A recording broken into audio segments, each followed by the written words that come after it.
obviously that's something I can never say out loud in public. So maybe you and I should talk about that another time.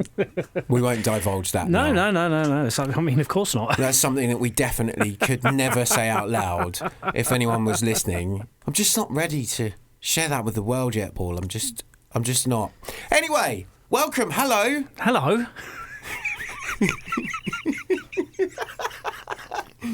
Can we start the podcast now, please? Yes, let's do that. I'm Jon Brown. I'm Paul Marsh. And this is episode 3 of We're Gonna Need a Bigger Pod. I think we're there. Are we there? We're there. Are you sure? Yes. Can we go now? Yes. Right, we're going to need a bigger pod. It's a film podcast, and we talk about mainly film, but we talk about random other things, which is generally the best stuff anyway. We do. There wasn't any great thing to divulge, by the way. I was entirely on the wind-up. I apologise. Shh. Yeah. Yeah, anyway. Don't ruin the magic. Don't ruin the magic. Okay, so, yes, your one-stop shop for our thoughts and whether or not they're welcome thoughts or opinions is another matter altogether.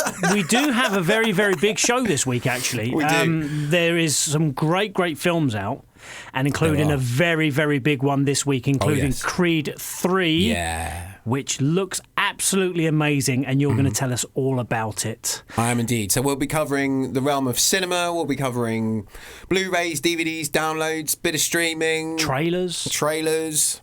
All coming up in the next couple of hours. We've got a big interview as well. Oh, yeah, I forgot all about that. Yes. Oh, you are so lucky, you lucky listeners. Ooh. Right, should we jump straight into the news? Yes. That was my chair, not my backside.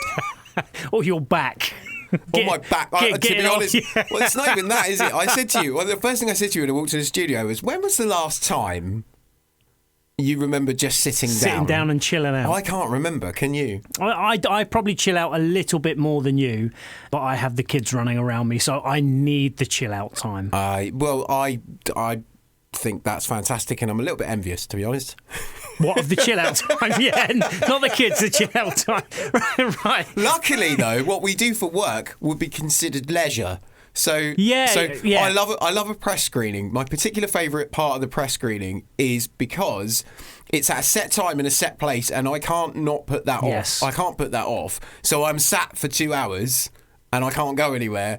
And I think that's the last. What? And this is my whole thing, because everybody, like in the real world that I talk, real people, not movie people, real people, they all think that I'm absolutely mad that I go to the cinema on my own. What do you mean you go to the cinema on your own? I was like, well, not only do I love movies and I love seeing them and everything else like that, but it's generally 3 hours of peace and quiet. But also, you've quickly learned, picking up this game such as you have, that's a normalcy in this industry. Yeah. Oftentimes we do have to go and look at stuff as a representative of whatever it is we're doing alone, because sometimes we're seeing things very, very early, and they have to kind of restrict the amount of people that see that early, and of course to control things like people not spoiling things and so on and so forth. So yeah, you have to go on your own sometimes. There's no choice, and that for you took to that like a duck to water, because you've been doing it for decades anyway. Well, and also it's the fact that I have nobody to glare at me when my alarm goes off in the middle of a film. Oh, please. What have I told you? Right, again, have we made a note of all the things that we've put off for another podcast? Yeah, I know. Because phones and watches. No, but let's just say, so when obviously I have one of these smartwatches, and I didn't realise, when you turn your phone off and then obviously you don't get all your messages through, I didn't realise that every time I moved, it like woke the watch up. And it lit up, and I didn't realise that. It did. It was your movement. Then we went to watch a couple of films, and I remembered to turn my phone off for the first film, and it was really good. And I forgot about your watch. Yeah, and then during the break, I turned my phone on to check messages and bits and pieces, and then I forgot to turn it off. And in the middle of the film, the alarm went off. However, to my credit, my ninja-like reflexes. Quick draw McGraw. Within 2 seconds, that alarm was off, and so was the phone off. Right, listen, we're getting into other things. Let's talk news. So there is big news. Warner Brothers label New Line Cinema will develop multiple Lord of the Rings movies. Now, no filmmakers are currently attached, but Peter Jackson and his writing partners are being kept in the loop. Yes. Are there more stories to tell? Okay, so Lord of the Rings, great, right? Yes. 3 movies, Phenomenal. probably one of the greatest trilogies. Arguably, yes. Not just in cinema, but literary trilogies as well, right? Yeah. Absolutely perfect. That worked out really well for everybody. The Hobbit, which then, of course, incorporated some of the Silmarillion as well. They were kind of like made that over 3 movies, and then they were kind of like, we're kind of stretching everything to fit 3 movies here. So, right, let me get this right. So you had the Lord of the Rings trilogy, then you had the Hobbits trilogy. Now, I didn't watch it, so I don't know, but there was a TV show. Was that a Lord of the Rings TV show? The Rings of Power. The Rings of Power. Is that out? That's on Amazon Prime, and that talks about things that happened well before the events of the Hobbit. So that's like a prequel. Yeah, or Lord of the Rings, right? And again, they're drawing this from Tolkien lore. So, on the one hand, I think they've literally picked all of those bones. Yes. Of Tolkien's masterworks. Yes. Which means someone will have to come along and build on and adapt and extend his universe. So we're talking outside of Tolkien's work, and they will use it as a frame of reference. I've no doubt, but we're talking about brand new things that have not been written. Yeah, I think it's early days, to be honest, because sometimes they did that with Star Wars, and that last trilogy. That being said, it did give us The Mandalorian. Well, yes, I guess you have to take the positives out of every situation. And, whilst not everybody enjoyed the latest Star Wars trilogies, there are numerous spin-offs. Some have worked and been brilliant. Mandalorian. What was the other one I'm thinking? Boba Fett. No. One with Ewan McGregor. Obi-Wan. I enjoyed Obi-Wan. Obi-Wan's good, yeah. I know not everybody did, and I haven't seen it yet. It's on my list of things to watch, but I know Andor is getting very, very good reviews as well. You will love Andor. It's right up your street. I've been told that. So from these things, great things can come. Great things can come, yes. But the thing with Marvel and DC and Star Wars, and even with Star Wars really, is that there is an infinite, because of books, because of comics, and because of things that have thrived in between movies over the decades, especially with Marvel and DC, there's decades of 60, 70, 80 years worth of comic stories to draw from. There is a lot of material that will keep that train going. The problem with Lord of the Rings is there is only so much of that universe available in Tolkien's original work. That being said, that can be expanded upon with new talent, new writers, new ideas. I just don't... It's a weird one. Whenever they say now, oh, there's a new this, there's a new that, there's more movies of this, there's more... I kind of go, oh, really? But sometimes I'm really pleasantly surprised. Yeah, like, Star Wars, the last Star Wars trilogy was okay. It was just okay. I mean, the last one, oh my God. But then you should just put Dave Filoni and Jon Favreau in charge of anything Star Wars because you get Mandalorian. Yeah. Because, you get stuff like that. So, Andor and things. So, it can work, and I think it's too early to say, because in the case of things like Mando and Andor and the Star Wars realm, it works. In the case of the Marvel Cinematic Universe, it works. In the case of with jury's still out, but in case of what James Gunn's about to do with DC, it could well still work. So, yes, I can see why, because there probably is a large opportunity there to actually give us something brand new. Rings of Power, I haven't seen it, for the record, but I know as many people that loved it as said it those that didn't wasn't for them, and that's me being kind. So I would say my answer to that, my response to that, is the jury's still out.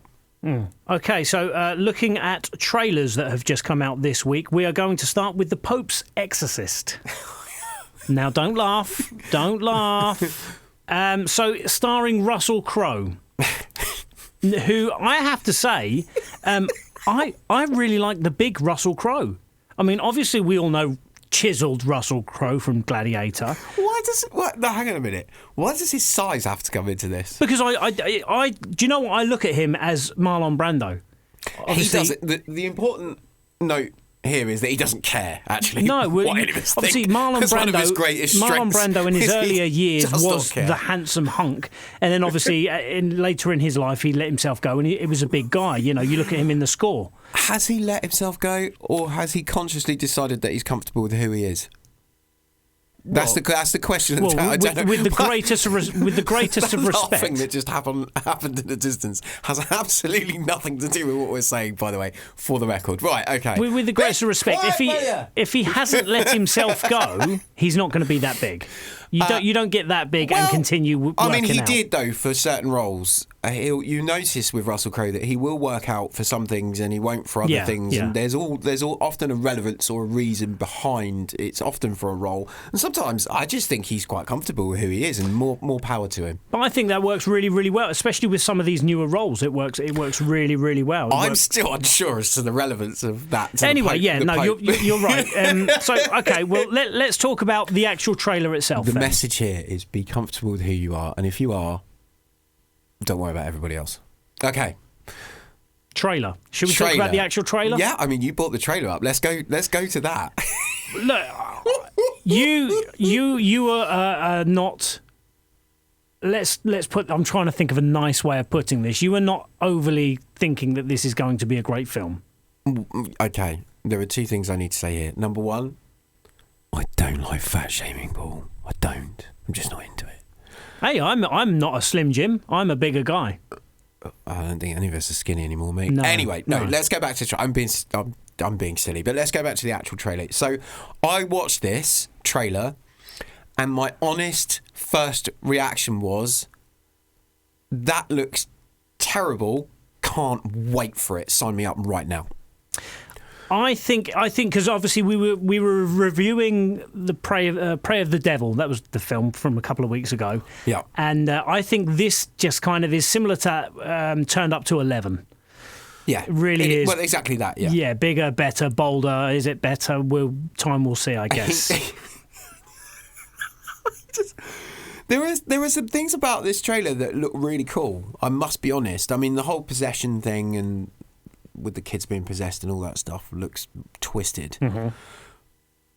And he's really good. Honestly, especially with something like Unhinged, which you mentioned I to me think the it's other day. a fantastic film. When he's fully committed to something like this, regardless of how silly, regardless of how preposterous that idea is, he's fully committed, regardless of whatever else is going on around him. So I think I just think he just doesn't care what you think. I think he's quite happy, and he's happy in his way, and he's happy doing what he's doing, and he's happy with his size, and he's just living his best life. No. I I think he's an absolutely fantastic actor. Like I say, I think he's brilliant. So yeah, it looks like a nonsense, but it looks like a really fun nonsense. That's my kind of nonsense that I am all the way in for. Sign me up now. Moving on to a film that you said is right up my alley, and when you told me that, I took great offence until I realised you were completely right. Which alley were we going up, Paul? Which is About My Father, starring Robert De Niro. Oh yeah, It's an older Italian-American gentleman whose wife has passed, and his son is going to take him away for, is it 4th of July weekend? maybe. It's been a Some while since sort I've of looked. celebration weekend, isn't it? Going to take him away from it, and he's sort of maybe a little bit worried that his father's old ways are not going to line up with his other half's new ways of thinking. Welcome to White Oak. Wow, this is amazing. Family's a little fancy, huh? It's called love and affection, Dad. Unlike you, when you met me in the delivery room, you chose to shake my hand. What else was I supposed to do? We just met.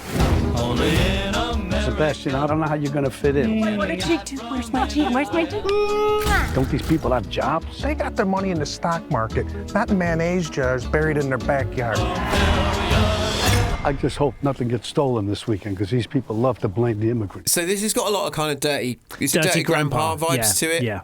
which is no bad thing. No. I know a lot of people were entirely just preposterously disappointed and how can this legacy actor, this man of cinema, do something so bloody awful and so beneath him when that movie came out? And I just went, this is pretty funny, to be honest. It was I really liked that, Grandpa. It's great. He's got comic chops, man. Absolutely. People keep forgetting Absolutely. that if you take him away, because I think he's such a fantastic actor, and is it not the point of a good actor to have incredible range? Yeah, 100%. Right? I mean, take Joe Pesci. Oh, man. Now, arguably, his two biggest roles are A, Goodfellas, where he plays an absolute psychopath, and then Home Alone, where, which is just brilliant comedy.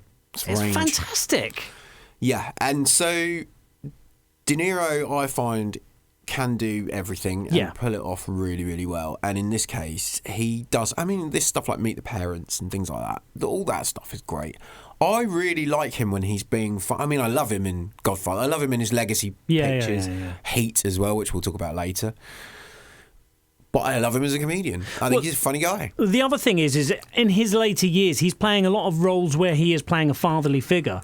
And there's a film with Anne Hathaway. I think it's called The Intern. Yeah. Is that right?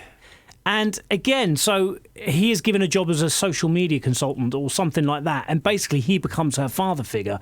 And through 70% of the film, which is just chaos and destruction, towards the end, he shows a really, really sweet side of him, which seems that this film is exactly the same as 70% of the film. He doesn't understand that we're in 2023. He doesn't like 2023. He doesn't want to be here, and he offends everybody that he could possibly offend.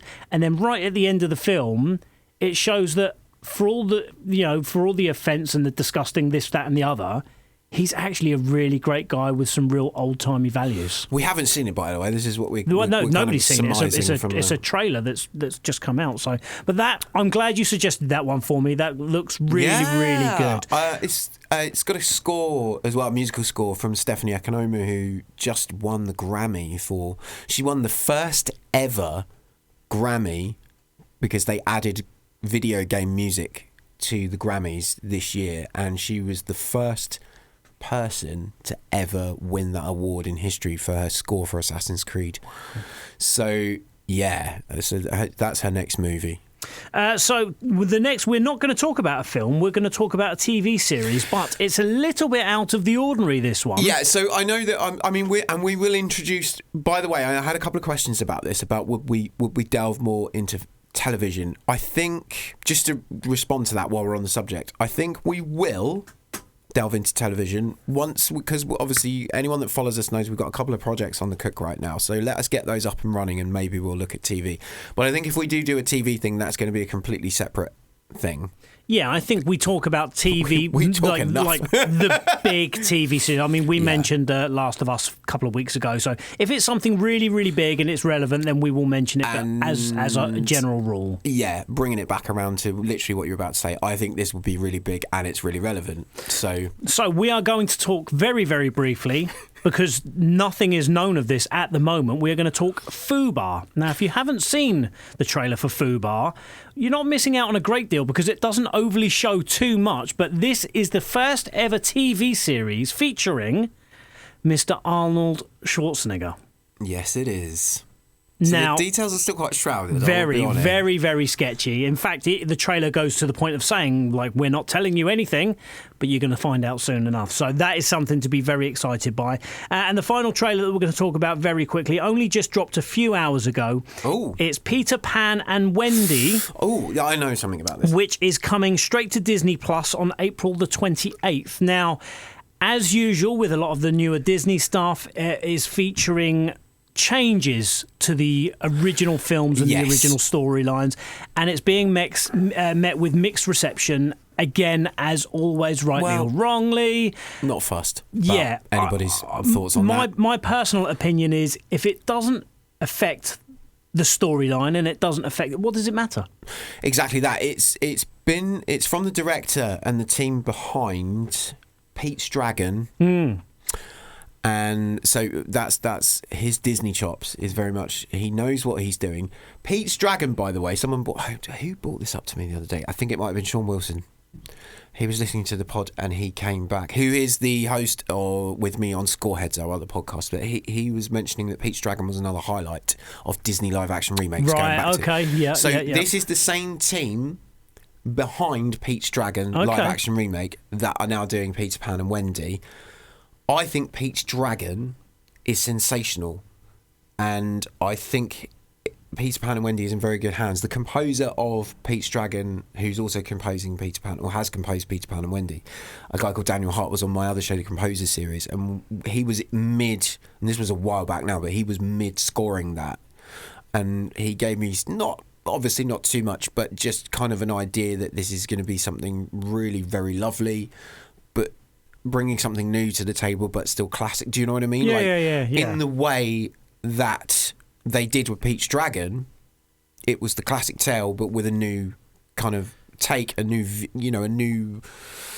not a version of it, but do you know what I mean? But a reimagining from the kind of director's point of view, and he's a good, they've got a really great team over there, and he has brought this into a new light. So it's a time-honoured tale. We know this tale. We've seen it a million times. You watched Hook the other day again, for example. Love it. Yep. So this is his take on that, and if it's anything like his take on Pete's Dragon, then we're in for a ride. Tell me, how did you come to Neverland?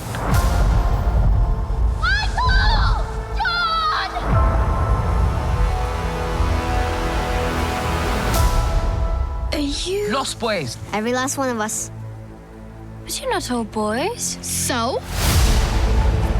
What is this place? It's home. Peter found it. Just like he found all of us. It's like he found me. Peter Pan? Were you expecting someone else?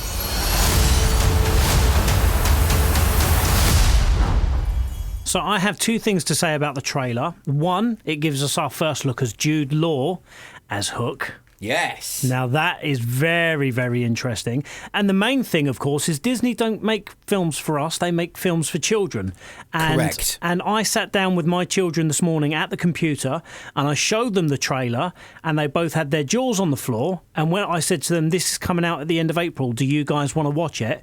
And it was met with a resounding yes. And that is the main thing. That's your audience. That's your audience. That's the main thing. That's your audience right there. I just, sorry, I was just looking up, because it's coming to Disney Plus, isn't it? Mm-hmm. Disney Plus, April 28th. I kind of feel like that's a little bit of it's not a shame. I mean, it's good that we have it, but I kind of feel like that's a bit of a shame, because like I said, David Lowery, the director, did a very cinematic live-action reimagining of Pete's Dragon. This is obviously his cinematic live-action reimagining of Disney's Peter Pan. I would have liked to have seen this at cinema, I've got to be honest. I think that Disney, and again, this is only my thoughts of views and opinions, I think that Disney, let's just put a round number on it and say 10, which is obviously ridiculous, but let's say they release 10 films a year. I think 4 of those have to go straight to Disney Plus, because people are paying this monthly money, and you've got the Toy Stories and all the other Disney films on there that you can watch and repeat. Put the Toy Story sequels on there. Yeah, but I think they want and need new content that's not series. I think they need to put a new film on there 3 times a year. That's exclusive to them. Yeah, I know, but they've still got a pretty good system the way they are. They have a system now where you go to the cinema to see something, 6 weeks later it's on Disney Plus anyway. I think David Lowery is a brilliant director, and I think his Peter Pan and Wendy deserves a big screen release. But anyway, we'll move on.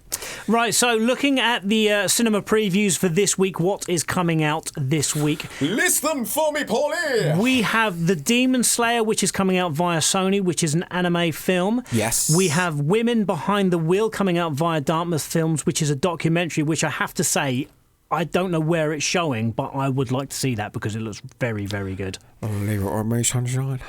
Buck and the Preacher, which is coming out in 4K, which is an old Western film, which again looks right up my alley. It was directed by Sidney Poitier, the late Sidney Poitier. Starring Sidney Poitier and Harry Belafonte. There we go. There we go. Yeah, we got there eventually. I was waiting for you. I thought he'll get there. Heaven and Hell, which is coming out via Magnet Pictures. Subject, which is coming out via Dog Wolf. Now, Subject I looked it up yesterday. It's a bit of a strange one. So it's starring Jason Biggs, and it kind of came out 2 years ago. Okay. But it kind of came out, it's literally, I think it's showing in a cinema a week across America. So basically it started coming out 2 years ago, and every week it's been in a different cinema. I think that's it. So basically it's Jason Biggs, and he's a documentary filmmaker, and he's filmed something horrific, and he's got a bit of notoriety for it. Mm-hmm. Somebody has taken a great displeasure in that and has kind of turned the tables and started making his life hell by filming his every movement and putting it out there to the world. And, interesting. Yeah. So hang on a second. Wait, back up. Did you say he's filmed something horrific? Yes, I believe. And has gathered notoriety for filming something horrific? Yes. Hang on a second, man. I just got to call my producer from like 98. I'm pretty certain there's about a ton of stuff in there. And also, hey man, how are you? Yeah, listen, we're on a podcast right now. We were just talking about no, kidding. Well, also the interesting thing with this one is it features Jason Biggs, obviously of American Pie fame. So it's a massive change for him to be doing something very dramatic like this. No, I look forward to it. I love it when actors try something that's outside of their typecasting or the stereotypical attitudes towards he's a comic actor. You know, he had sex with a pie. Well, it's not when this tacks onto what we were saying about De Niro. When they try something new, I'm all for it because I'm like, okay, show me you got range, because otherwise you're ending up in that folder where everyone thinks you're the guy that one trick pony. The pie. So exactly. And he'll still be doing that at 60 years old. Right, moving on. So we got Electric. You will. I'm not sure. So this is Electric Maladay or Electric Milady. I'm not overly sure. It's coming out via Conic. And again, very good reviews for this. Very good reviews. Again, well, it's a documentary again. Can you say getting a documentary again? Well, these documentaries. Damn these documentaries! Everywhere they are like vermin. Won't have it. So that's out this week. I'm fine. Thanks for asking. Okay, I didn't ask. I didn't ask. I know you didn't, and that's what gets me.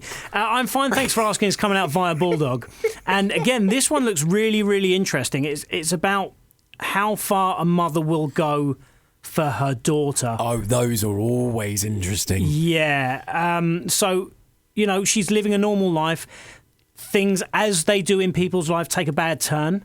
And she is homeless, and she finds herself homeless with her daughter. And she convinces her daughter that it's going to be fun to camp for the summer. So her daughter hasn't got a clue what's going on. It would also be utterly heartbreaking. Yeah, so as far as she's aware, she's camping, and at one point the daughter says, "Mummy, when can we go back home? Because I'm bored of camping now." Yeah. And she kind of has to keep all these excuses going. And she's then presented with an opportunity. Does she sell her soul for the money to get them back in the apartment they so need? This is the decision that she has to make. Stories like this, especially that bond between mother and daughter, and when they're facing the odds and things like that, the stories where we explore the lengths that a mother will go to for her children. Yeah. By you know what I mean, by a woman's journey, like the things that a mother must do, especially when it comes to raising and protecting their child, and the battles they face, and all the obstacles they face, and so on and so forth. When they're in a documentary or even dramatic fictional storytelling, I'm always inspired. I'm inspired by women. There we go. That's what I was driving at. So moving on with the last couple of three, we've got Close coming out via Mubi. Project Wolf Hunting, which is coming out via Icon, is basically a Korean Con Air on a boat. Sign me up. Yeah, that's exactly what I thought when I saw the trailer. It looks fantastic. I want to see it. Yeah. And then lastly, another goddamn documentary. Damn these documentaries. For anyone that's joking. For anyone that's only half listening, I really love documentaries. Me too. And so does Paul. Absolutely joking. It's Fashion Reimagined via MET Distribution, which is all about one woman's crusade to basically how much clothes and how much pollution we make buy clothes that never get worn and end up in dumps somewhere.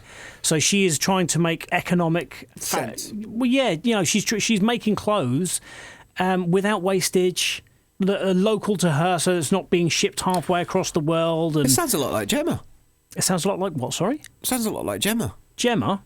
Right, Gemma Hammond, yes. Yeah. Yes. What she's doing here with her business, yeah. That's a complete other story for listeners of Express FM. So, we'll yeah, pick up if you go on that straight away. expressfm.com, you see an interview that I did with Gemma Hammond, who has a local business, and she's trying to do some... Very simple, but you were Literally, describing this character, and it's it was exactly what it is. Gemma If you was swap doing, clothes for chicken, that's Yeah. exactly what it is. Yeah. There you go. So there we go. What we need to now That's do... our new, actually, I think that's my new tagline, swap clothes for chicken. No, what we need to do is if we need... Right, just... All right, you've just paused that, haven't you? Okay, great. Right, so between me and you, I think we should make Gemma's film. We don't want anyone else to know about that. Because if anyone else finds out about it, they might snap it up, and then Gemma might have her own documentary, and then she'll be on a platform of millions. But, Ching, ching. Yeah, but I think maybe because if you say it loud enough, someone might nick the idea. Well, let's of not us do that then. and do it. Let's not do that. Yeah. Shall we... We kind of want them to. Shall That's we... why I keep pressing. I'm labouring the issue. Go on, yeah, go. Right, let's talk about some films. Let's go back to last week of the films that we previewed last week and then we watched last week. Right, the recap. we'll leave the big one till last. Yeah. We'll do Creed 3 last, and we're going to talk about a couple of other films.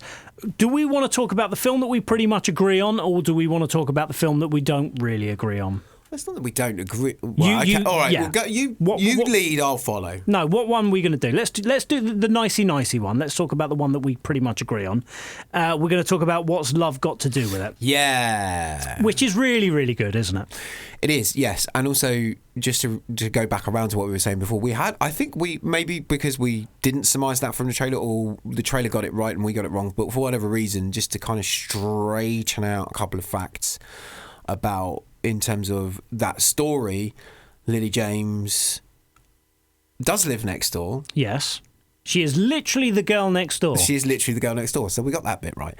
Her mum is played by Emma Thompson. Who is phenomenal. Her mum's divorced and is invested in Lily James's character Zoe finding a partner.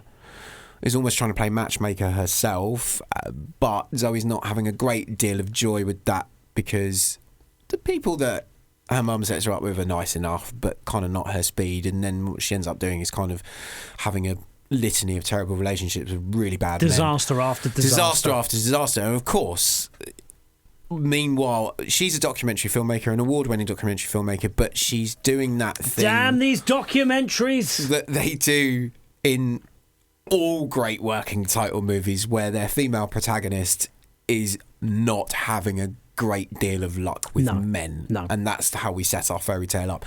And then, of course, we get to their next door neighbours, a Pakistani family, a British Pakistani family, entirely comprised of an amazing cast of actors. Oh, yeah, very, very, very, very, very good, aren't they? Very good. And so Shazad Latif plays... Who, can I just say, before we go any further, I am so jealous of his hair. He's amazing. I have hair envy. He's got amazing hair. Awesome hair. Well, in this and in real... Have you seen him in... I've seen recently? photos, yeah. He's amazing. He's like, yeah. Yeah, complete hair envy. Yeah, very, very just looks luscious awesome. locks. Yeah. Anyway. He is very good in this. He's very good in this, yeah. He plays Kaz, doesn't he? Yeah. And who is he the eldest son? Yes, he is, yes. So he makes the conscious decision to want to have an assisted marriage. We won't call him arranged marriages. So anymore. his We'll call them assisted younger brother has just been married through an assisted marriage, and he's kind of coming round to the idea after years of saying, no, this is not what I want. And he's now kind of coming round to the fact of, well, maybe my mum and dad do know what's best for me. Yeah, and it's entirely voluntary. He decided that he wanted to make this decision on his own. Well, at least we think on his own. But as the movie transpires, we kind of see that although he's saying it's his idea, and he thinks it's his idea, you kind of feel a little bit like all he really wants to do is be an honourable son. and impress his family. Yeah. Not just his parents, but his grandparents as well. Well, he's a doctor as well, and that, of course, is what most parents want their child to grow up and be a doctor or a lawyer and have these fantastic, well-paid jobs. And you figure out that pretty much most of his life he's just trying to live up to his parents' standards. Yes, exactly that. And so he and Zoe are best friends because they've pretty much grown up together. They've lived next door to each other this whole time. And so she embarks on a mission. She's not entirely overly sold on the idea of him having an assisted marriage. And as things transpire, we realise that it's obvious from the trailer that she's in love with him, which is why she's not hot on the idea. But what she does, whilst this kind of juxtaposition of, on the one hand, not being incredibly troubled by the fact that, coming to terms with her own feelings about how she feels about it and him, whilst at the same time having to cough up a new documentary, she says, well, why don't I make a documentary about assisted marriages in modern British Pakistani culture and modern London? And so that's our setup for kind of how everything comes together. Dare I ask, what about love? You know what? It's just a different way of getting there. You don't have to start with love. End with love, and over time, you grow to love the person you're with. What, like Stockholm Syndrome? My parents aren't making me do this, huh? No, I know. That's why I'm so surprised. Do you know what the UK divorce rate is? No. I found out. 50%. 55%. And guess what it is for arranged marriages? 6%. Boom! I think... I know we're very much a spoiler-free podcast. It's a romantic comedy. It's a romantic comedy produced by Working Title, Tim Bevan and Eric Fellner. I don't think there are too many spoilers in this one. I think you know how this film is going to end. And therein lies one of its problems, is that it's very predictable. Yeah, unfortunately so, yes. However... it is all very well done. Listen, it is a typical romantic comedy, and you know how it's going to end. However, it is all very well done, and the thing that I liked about it is taking the very sensitive subject of arranged marriages, assisted marriages, and putting the spotlight on that. And I thought it handled it all very, very well. I think the other thing about it as well, I learned a lot more about.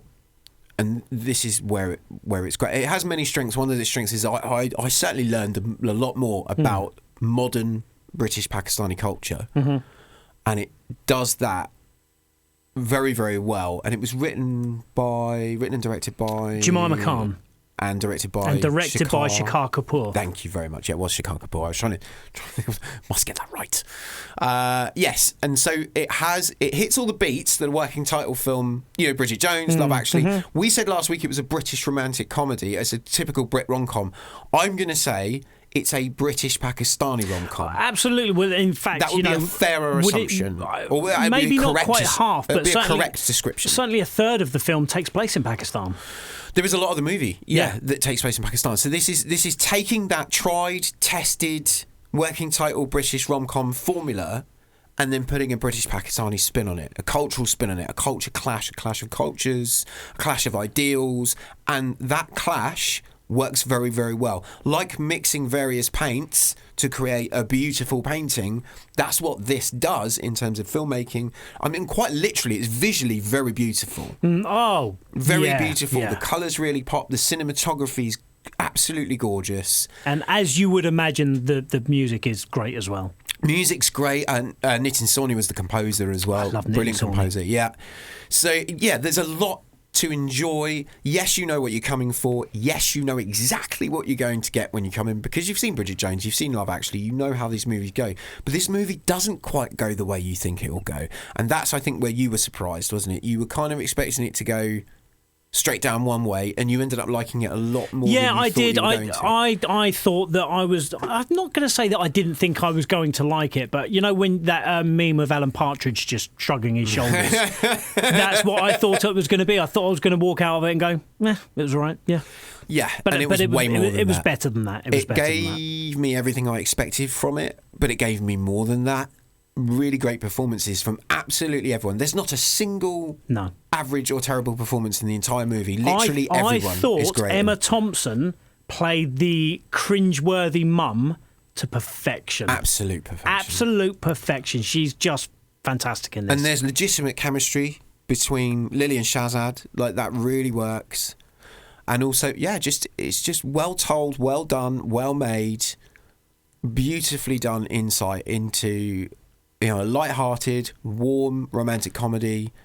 Do you know what? It really is a perfect date film. Absolutely. It really, if you're going out on a date this weekend, go to see What's Love Got to Do with It. I mean, aside from the fact that it does, it doesn't. I mean, it does come away from that traditional by the numbers British romantic comedy approach. Of course, it does. It's different enough. It's different enough. Well, in and of itself, because of that, adding that kind of British Pakistani culture and Pakistani culture into the mix does give it a twist. A cultural twist, which makes it really, really interesting. Obviously, the beginning, middle, end still kind of goes the same way you're going to think it is, and yes, it is very predictable. But really, its predictability it's in my eyes, a minor niggle in the grand scheme of things. I think overall, it's a warm, lovely, brilliant film that made me very happy. So I think 4 out of 5 is fair.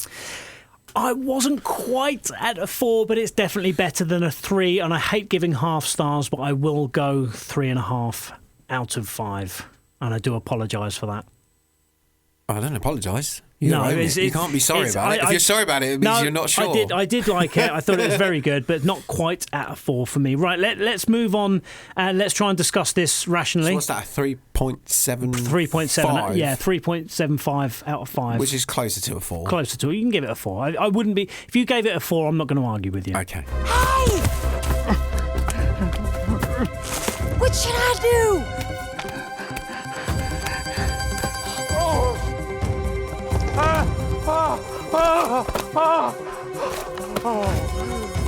There's something wrong with it. Yeah, I told you there was. Why is it acting like this?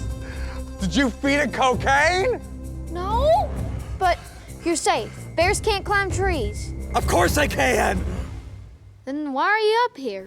Right, so let's move on and let's try and discuss the other release from last week without arguing, if we can possibly do that. I don't think we're going to argue about it. I think we're both in the same place, but we have differences let's just of say opinions. Cocaine Bear is a lot of fun. Yeah, it is. It's a lot of fun. Your argument, it is not made very well. It's good. My discussion with you about this was because you slapped a 3 on it and went because it made me smile. No, and 4. Like, 4. A 4 on this because it made you smile. And I was like, okay, we need to talk about film criticism.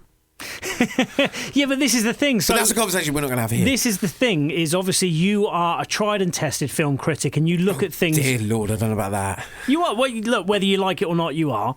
And I come at films as much as I do like films, and I'm not just a Fast and Furious kind of guy. Yeah, but Fast and Furious makes me smile. Doesn't mean I'm going to give them 5s. I do like lots and lots of different types of films. I think I'm a lot more everyman. Yes. And I whilst I would never say that this film is perfect, it's not perfect by any stretch of the imagination, and it does have quite a lot of faults, my enjoyment overrided those faults. Is overrided right? Overridden? Overrode? Your enjoyment... yeah. And therein is exactly why it works. Because it's very enjoyable. It's really enjoyable. It's probably not very good, but it is very enjoyable. Well, that's exactly it. Right, this is a classic case of, on paper, it really shouldn't work, but it does. I likened it to Piranha. Because the actual story... The real life story. I have looked into this, and I don't think hardly anything. Only 10% of this movie is actually, and that's generous. The real story is that the bear was dead when they found it. Yeah. Poor bear. Yeah. So we have no record of any carnage or rampage. No. Only that somebody has just literally gone. But what if it literally bit into a brick of dropped cocaine and went, oh dear, probably had a stroke and died, which is, essentially what one would do if they ate half a brick of cocaine. Yeah. And then obviously the opening with the drug lord that drops out of the sky and splats on someone's drive. That's not a spoiler. That's a thing that actually happened. So they did find a guy. Possibly not as funny as the film makes it. Oh no, either. they found this guy. No, but I mean, like, with weapons and a bag of drugs. What I'm getting at is when he jumps out and knocks himself out. No. They found him dressed exactly as in the film, with his Gucci loafers and everything, with the bag, and the bump and everything he was found splattered across someone's drive in Oklahoma. So that really happened. Don't ruin Cocaine Bear for me. That happened. That was real. That happened. The bear being found dead after eating all those drugs, not even all those drugs, like half of whatever. I don't know. The facts are skewed here. But ultimately, the bear really did get found because the drugs were, the plane thing went skew-if and the drugs went everywhere and the bear did get hold of some and it died. That's true. The guy falling out the plane, that's true. Everything else in between that happens in this movie, right? Well, nonsense. I'm going to go and cry in a corner because you've just made it really depressing. That bear did not do anything that we see in the movie. No, absolutely not. So when I say there's dramatic license, I mean there's, when the postie sometimes delivers a lot of mail and he uses one of those elastic bands and you go, how did you get that elastic band to stretch that far around this much post? That's this film. They took the elastic band and they've stretched it very, very far to get this very funny, very over the top, very insane ride. Because it is a theme park ride, this movie. We keep going back about theme park rides because it essentially does take place in a park, doesn't it? There's little elements of Jurassic Park to it, I thought. When they're kind of lost in the woods and he could pop up from anywhere and they're all kind of on the run. Pick any Jurassic Park film and that's essentially the same protagonists on the run from the apex predator. Yeah, you firmly, as long as you leave all sense of belief outside the cinema, you'll have a great time because you come into this movie and you're like, already he's eating cocaine by the brick. It is literally, and I'm like, I get that he's massive. Brick. Like, because, I don't know too much about chemistry, but I know enough to know that, the bigger you are, probably the more you can take, right? Yes, yeah. So I'm looking at the size of him and I'm going, okay, probably about a quarter of a brick would kill him. I'm assuming this is Colombian pure. I'm literally trying to think how many bricks. So we have to assume by the time we first see the bear, it's probably already eaten a lot of a brick. Yeah. And I think during the film, we see the bear eat 4. I don't know. I don't want to spoil it. If you go into this film worrying about that type of film, this isn't the film for you. So essentially, a lot of it is nonsense. Agreed. There's what really happened and what really happened, and then everything in between. And what happens, everything in between, is what's in this movie with some really likeable characters, with some brilliant actors. So I wanted to talk about the actors because I don't think any of the acting. They're not going to be winning any awards, are they? Right, in this one. But it's proper B-movie schlock. Exactly, and that's the best thing about all of this acting. That's its saving grace, is that, yes, it's all over the place, tonally. Not even tonally. I mean, the tone is pretty much...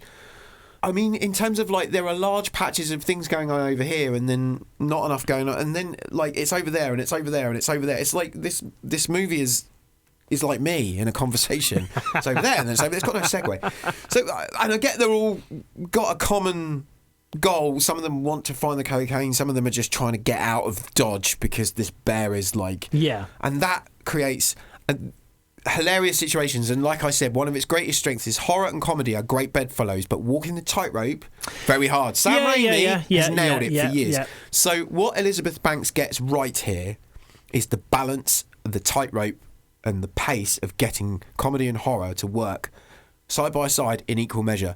When it's horrible, it's really horrible. Oh. But when it's funny, it's utterly hilarious. Yeah, side-splitting funny. And it gets that balance so right. And that, for me, is a saving grace. But also, just to put your tongue in your cheek, leave your disbelief at the door, strap in and go, this is going to be a theme park ride at best. It's not going to make any narrative sense. No. It's not going to... It's certainly not winning the Olivier Award. No. But what it is silly, naughty, ridiculous, bonkers fun. Right, you will come out of the cinema loving this with a huge smile on your face, and when it's on TV in 6 months' time or whatever it is, and it's on a Saturday night and you've had a beer, you'll think, I'm going to watch that again. That was really good. I mean, to be honest, I noticed there's like, I don't know if there still is, but I noticed there were like mid 11, 12, like 10, 11, 12 at night showings. Oh, that's the perfect... This 100% has been designed... to come out of the pub and go watch Cocaine Bear. Yeah, 100%. Yeah, go and have a few beers, go and have a few early doors beers, come out and watch Cocaine Bear. Just remember to be kind to your cinema staff. I just want to literally rattle off some names that are in this because nobody's in this film for that long. They're all Mitch in it from for Modern Family's in it, isn't he? He was yeah. So you've got Kerry Russell, Alden. No, I can't say this surname. Alden Ehrenreich. O'Shea Jackson, who of course is a fantastic actor. O'Shea Jackson Jr. Which Ice Cube are you talking about? Yeah, O'Shea Jackson Jr. You're talking about Ice Cube Jr. Yes. There you go. So not only is he a fantastic actor in his own right, but Ice Cube's son as well. The phenomenal Ray Liotta, who in this is great, and he hits the nail on the head. The late Ray Liotta, sadly. Absolutely brilliant. We have Isaiah Whitlock Jr. If you don't know who that name is, you may know it when I go... which is his catchphrase.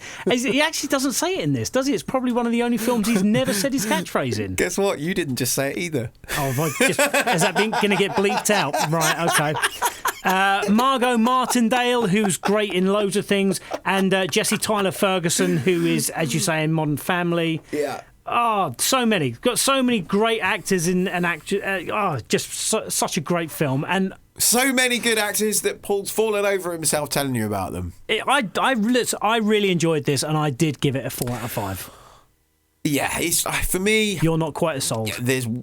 I gave it a 3, and then was immediately told by a number of people that I was being very gracious about that and incredibly kind. By a lot of people. By fellow film critics? By a lot of people. Yeah. So I'm going to sit with my 3 because I think a 3 out of 5 signifies a very good, well-rounded, entertaining experience. Yeah, I'd agree with that. Beer and pizza and 3 stars often go very well together, and I think that's definitely the case here.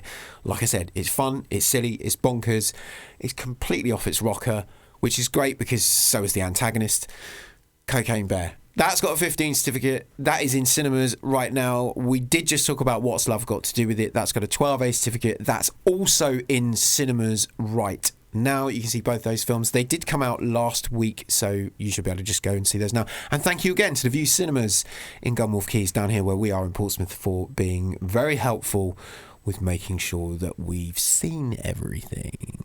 Right, now it's time to talk about this week's big release. This week's release, which isn't out until tomorrow, so Friday, March the 3rd. I'm living in the present. Yay! Well done, you. Yes, Creed 3. The long-awaited Creed 3. I say long-awaited. I think once this was announced that Michael B. Jordan was going to be behind the camera for this one, it suddenly became... It went from... And it's not to say that at any point this franchise has never got tired, has it? From Rocky to Creed, that transition over, 8 films? This is this is the 9th film. So before you get into this, because obviously you went to see this and I didn't, so you're going to review the film. Before you get into this, can I just say I really, really enjoyed Creed 1, the first Creed. I thought that was absolutely fantastic. And obviously Stallone's part in it, I thought was really, really good. Which he won awards for, in fact. I thought it was brilliant. I really, really enjoyed that. Because I didn't get to see Creed 2 when it came out for whatever reason, so I literally watched it the other night. And I thought it was good, but not great. I certainly couldn't say a bad word about it, but it didn't grab me like the first one. That's fair. On top of that, I am fully invested into Creed 3 and I can't wait to see it. So, tell me what you can tell me. So, the idea that we could get another one after Creed 2... Oh, I liked Creed 2. I think you're right. It's not perfect, but it is really good. It's a really good movie. Saying there's a Creed 3... makes us go, okay, well, what are you going to do? Because this is like if you're looking at this as a Rocky add-on to the Rocky verse, as you will now call it, this is movie number 9 since this late 70s, mid 70s, and then they turn around and say, well, Michael B. Jordan, who is Adonis Creed, will be behind the camera for this one, and then you go, oh, now you have my interest. Because everything that he's done so far has been gold. And now he's saying, I'm going to take my hand at directing. Now, bearing in mind one of his closest friends over the years is director Ryan Coogler. Ryan Coogler, in my opinion, not made a bad movie yet since he's begun. So he's got a very good friend that he can call upon at any time to go, am I doing this right? Do you know what I mean? Whose decision was this? He's coming from good pedigree. Why did Michael B. Jordan direct this film and not Ryan Coogler? Right, well, number one, Ryan Coogler is doing a lot at the moment. So he would have been doing Wakanda Forever. Right, okay. These two things would have been happening, I guess, more or less at the same time. Bearing in mind, Wakanda Forever is a huge film, really went through things, as we know. We discussed it many times, and how they had to change the movie and things because of the late Chadwick Boseman, and all very huge challenges that they had to make. And they, I think, came out the other side of that with a really strong film. But it is a big budget movie. It's an effects-laden movie. Those movies infinitely will take longer than a movie, say, such as a boxing drama, because there's kind of not less work involved, but there's less CGI and things like that. Yeah. So I would imagine these two things would have clashed. I imagine Ryan probably wanted. I don't know, but the truth is, he may still have been in post-production or something. But it may have been a longer way off. Whereas Michael B. Jordan steps into the ring quite literally and says, "I want to go at this." Yeah, and everyone's like, why not? Because historically, Stallone, who created Rocky, who produced and starred in Rocky, and again, we'll do a whole other thing about that another time, didn't direct the first one, but he eventually went behind the camera. And so this is kind of poetic in a way. Well, I think he's earned his shot, hasn't he? The star of this franchise is moving behind the camera the same way. It's Rocky echoing into the present, really. So in the story, just to set it up for what you may have already seen in the trailer, may not, we find Adonis Creed. We actually go back 20 years. So when things kick off, we go back 20 something years, or 15 years, to Adonis in his teenage youth, and when he was at home. Obviously, in the events of Creed, we know that he ends up being raised by not actually his mother, but Apollo Creed, his father's wife. Yeah. But before that happened, obviously, he was in and out of homes and things like that. So we start to see the beginnings of this relationship of the antagonist in this movie, which is Dame. And he is played by Jonathan Majors. And this kind of sets up the point that they have history together, and where that brings us in the present day. We, of course, find him at the peak of his success. Adonis is champ, several times over. He's got the gym, he's got coaching, he's got all these other things, underwear model and aftershave model. He's Floyd Mayweather. Basically, he's the centre of the universe, and he's kind of in the place that Rocky was in Rocky 3, where he's the star of the show. His relationship with his wife, played by Tessa Thompson, and his daughter, who's absolutely, by the way, is incredible in this. Is beautifully developed. They're a happy family, and of course that sets us up for something's got to go wrong, hasn't it? Because everything is just too perfect. The house, the wife, the beautiful daughter, the way they handle their deaf daughter in this movie, by the way, is so heartfelt, and the attention to detail in terms of talking in sign and everything else has been so well handled and carefully considered, that their relationship and how her being deaf is brought into that conversation is never left by the wayside. And the family dynamic is just beautiful to watch. Well, it addresses that nicely in Creed 2, doesn't it? His daughter steals the show most of the time, by the way. So how old is she in this? Because in Creed 2, she's just been born. Yeah, she's 9 or 10, I guess. Oh, okay, maybe. okay. Yeah, she's grown a little bit, but they have a really beautiful relationship. He's got the house, is the wife, the cars. He is the star. Yeah. And then along comes Jonathan Majors' character, Dame, who is just fresh out of prison and is trying to make his way back up the ladder. Now, before he went to prison, he had dreams of being the champ. And so he calls upon his old friend, Adonis Creed, not to help him up, but just kind of say, look, I need a foothold here. I need a way in. Yeah. Because I'm out of prison. Can you now. Open the door for me? Yeah, I've been in prison for like nearly 2 decades. I want to fulfill my dream of becoming a champ. Can you help me? You're obviously living it, doing it. And so that's where things set up. Of course, it's not all as it seems. He is very clearly, and we see this in the trailer, he's clearly harbouring some anger and bitterness towards Donnie, played by Michael B. Jordan. And of course that ends up in a rivalry, which we see in the movie. It ends up being the big fight of the movie, which is those two. I brought you into my home, bruh. You met my family. I put money up for you. Put the gloves on your hands like you asked. That's enough, Jolie. You put the gloves on my hands? Oh, homie. You must be punchy. Because if memory serves, you used to carry my gloves. Get your and get out the gym. So that's the setup. Not having Rocky involved, because I keep getting asked this a lot and everyone keeps coming back around to, oh, but what about Rocky?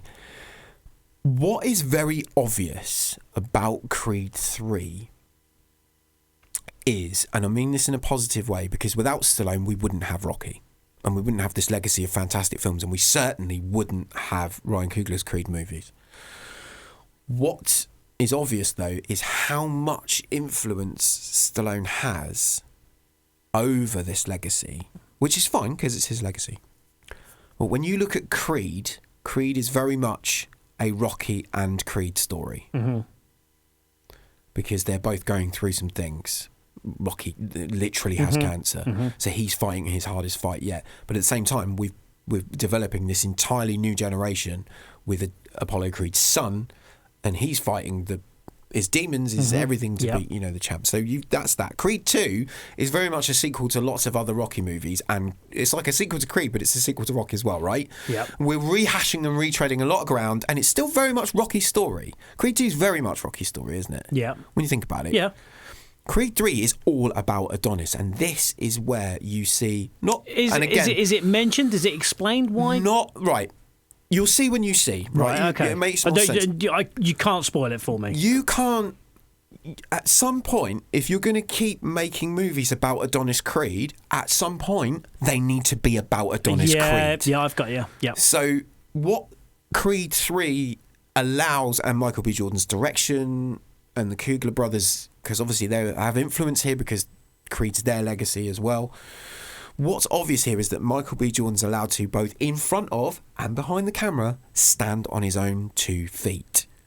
And it shows really, really well. Okay. Because what happens is he's now centre stage, and art's imitated life in a lot of ways, because this is the first time we see Donnie fully on his own in the centre of the spotlight. Okay, yeah. But now the spotlight's on Michael B. Jordan because he's also the centre of attention. Because he's standing on the shoulders of giants, right? Yes. He's carrying this legacy. It's supposed to be incredibly intense to carry this legacy. legacy. Do not let us down.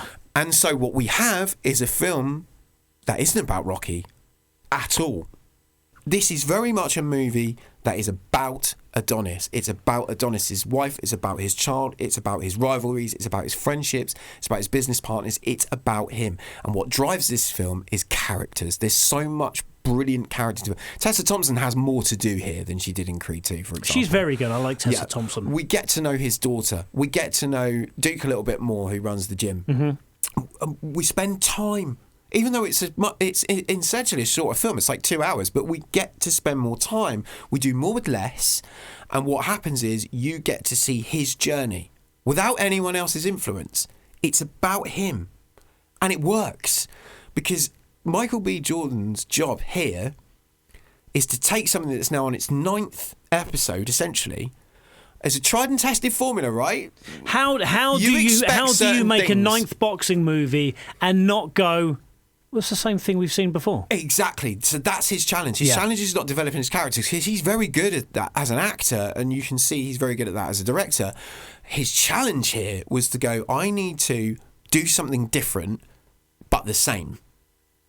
Because let me guess, they fight in outer space, don't they? I've got a built-in audience from the mid-70s that will be expecting X, Y, and Z from this. So I've got to retread a couple of boards here, but I've got to try and make it interesting and new, because I've got a whole other audience over here going, really? Another one?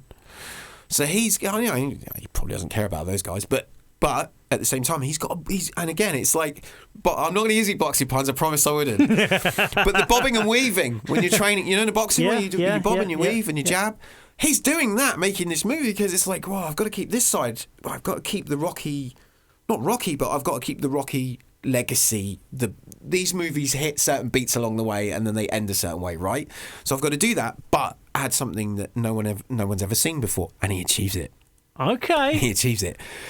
He essentially takes some of what I think is the best of every single Rocky and Creed film and plays a greatest hits album whilst making it completely fresh. Right Down to the... I mean, he directed the boxing scenes inspired by his love of Japanese animation and sword fights in Japanese animation. You know, if you've ever watched a Japanese animated movie, especially when there's fighting involved, fighting has that, you know, there's like a slow-mo, then a speed up, and then there's different angles, and he films his fights in this way, especially the big battle with Jonathan Majors. He films, and it adds a completely different perspective on your traditional fight style. When you watch a Rocky movie, we know by the end, this is going to happen, this is going to happen. And you go, okay, right, it's the big fight. I know what's going to happen. It's him and Jonathan Majors. One of them's going to win, one of them's going to lose, whatever. And it will be done this way. And then it doesn't. It comes at you from a different perspective, and you go, that's amazing. Okay. So he's taking a tired old formula. It's not old or tired. It's just been done so many times before. It's been done many times, But there are lines and lines of people at the box office who line up for this. That's why there's 9 of them. So you've got to take that, but you've got to do something new with it. And what he does here is add a complete fresh lick of paint to this, while still upholding the values of why you showed up, but at the same time making this a really deep, really personal journey story, a journeyman's story, a hero's journey. And made the characters really interesting. They're all more than 3-dimensional. They're not all, oh, this is over here for this reason or whatever. It's not. There's no real cheddar. Like, because we expect cheese from Rocky, right? There is. I mean, the cheese is there where it needs to be there, right? But this is a much more heartfelt, sincere drama that also happens to be about boxing. Okay. And it packs punch. All right, that's the only one. I promise that's the only one I'm doing. But when I walked out the cinema last night, and I walked out and I said, I think I'm going to call that, now that's what I call Rocky.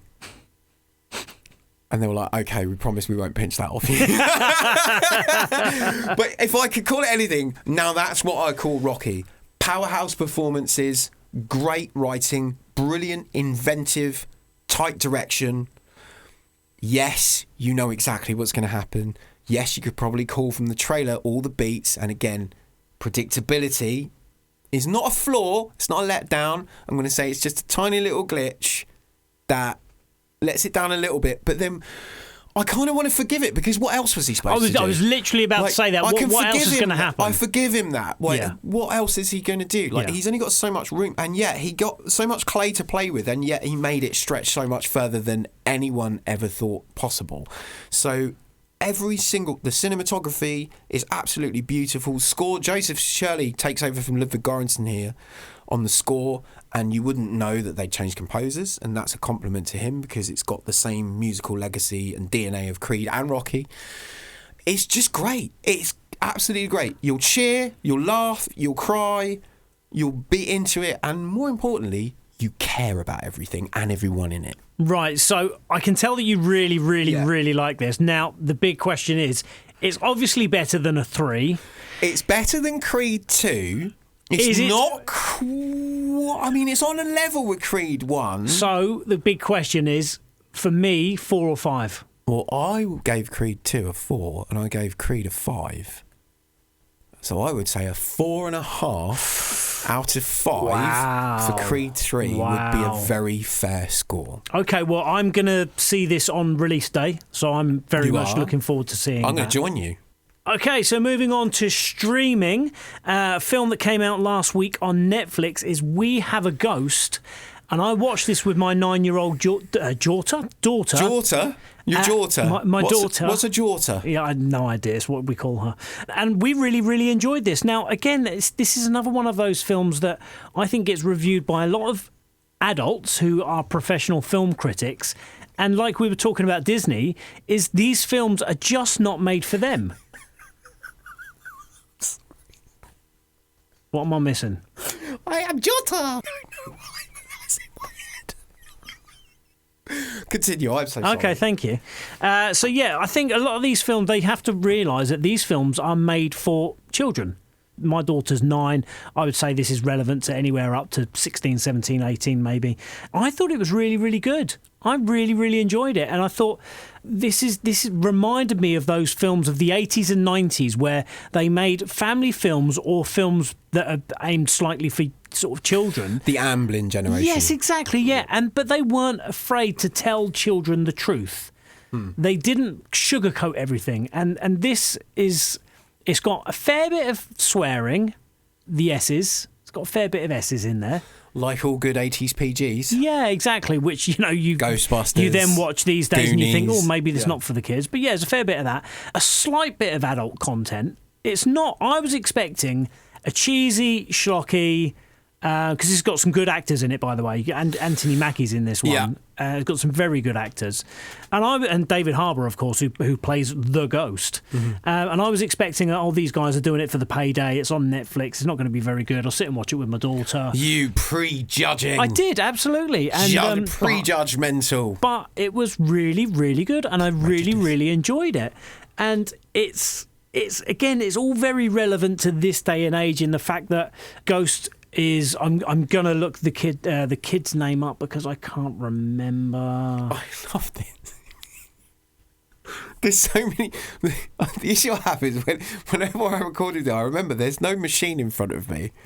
So normally, obviously, there's like cue sheets and stuff, but I don't have any cue sheets. No. So by the way, if you're listening to this, I do pretty much all of this from memory, just so you know. Well done. I don't want a Chuffy badge or a star or anything. Chuffy badge, I'm not saying I need a Chuffy badge.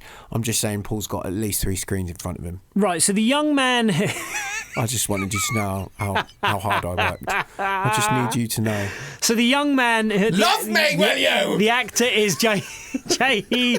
Diallo Winston, and he's really, really good in this. And they move into a new house. I'm going to try and cut this right down. They move into a new house. The ghost. David Harbour's ghost, who's Ernest, he comes out to try and scare him.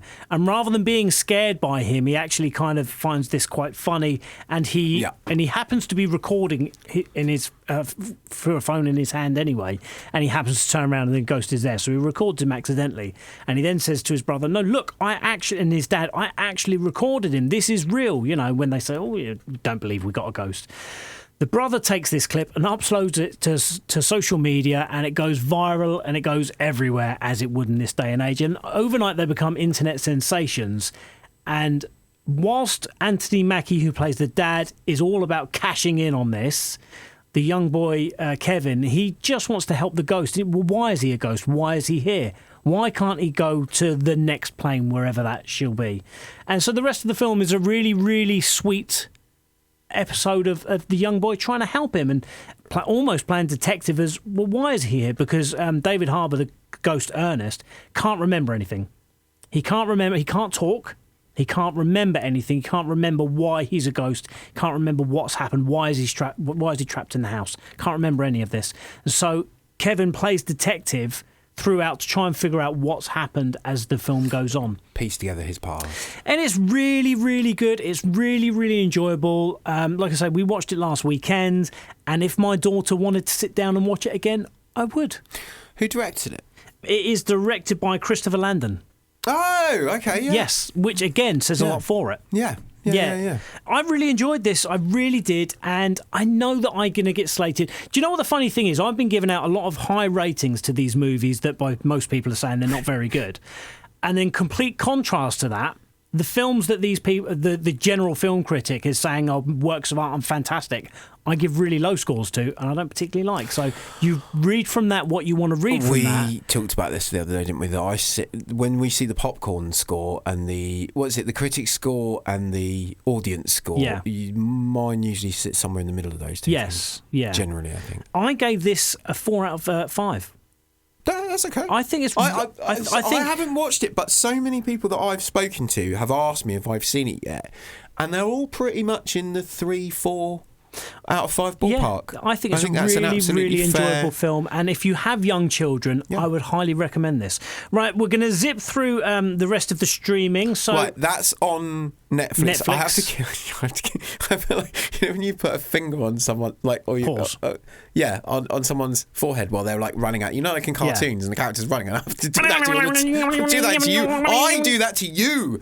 Go figure. But that's on Netflix right now. Out now. Right now. Okay, great. So, coming out on Netflix on the 3rd of March, we have Love at First Kiss. Mm-hmm. Now, this isn't, again, we mentioned this earlier, we mainly are films, but I do want to throw this one in there that is a series, it's a limited series. I think there's only 6 episodes. We've got Daisy Jones and the Six, which is coming to Amazon Prime. Yeah. And it's very loosely based on Fleetwood Mac. Yeah. So if you think Almost Famous, that kind of a vibe. Yeah. That's coming out on Amazon Prime on 3rd of March.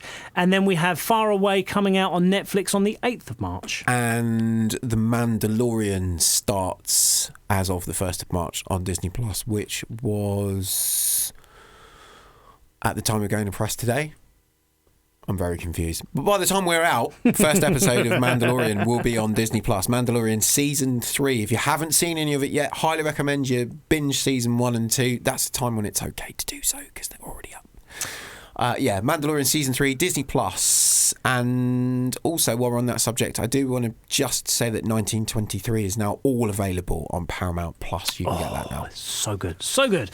Moving on to digital 4K Blu-rays and DVDs, we have Dead for a Dollar out via Universal, which stars Christoph Waltz. Sorry, yeah. And I'm so blanking on names today. Because you got 3 screens and you haven't got the Blu-ray in front of you. You know, who was the Green Goblin or whatever his name was? What's his name? Willem Dafoe. Willem Dafoe. Do you know what? I kind of feel like there are times when I feel like cutting this stuff out, and then there are times when... No, you need to leave it in so that everybody knows. When everybody else that does this for a living go, oh my God, I am so them right now. Yeah. Because we all do it. Because there's so much information. So many actors, so many things that we have to talk about. And Willem Dafoe. Willem Dafoe and Christoph Waltz. I remember that because I can see the Blu-ray cover in my head. And I can see them on the front of it.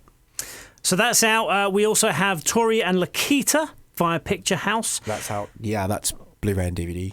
Training Day 4K re-release. Now, let's not talk about Training Day because we all know what a phenomenal film that is. That doesn't need... I mean, it's Antoine Fuqua with his dear friend Denzel Washington, who he makes lots of movies with, and Ethan Hawke.